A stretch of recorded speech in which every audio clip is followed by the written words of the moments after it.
আপনারা দেখছেন একুশে টেলিভিশন। হবিগঞ্জের বানিয়াচংয়ে পুলিশের উপর হামলা চালিয়ে হ্যান্ডকাফ সহ এক আসামিকে ছিনিয়ে নেওয়ার ঘটনা ঘটেছে। এ সময় আহত হয়েছে ৩ পুলিশ সদস্য।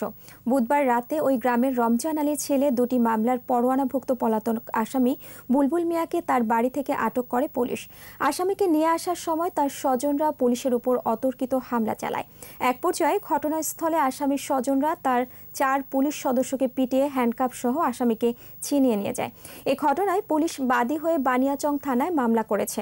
পাশাপাশি আসামি ও দুর্বৃত্তদের ধরতে পুলিশের অভিযান অব্যাহত রয়েছে।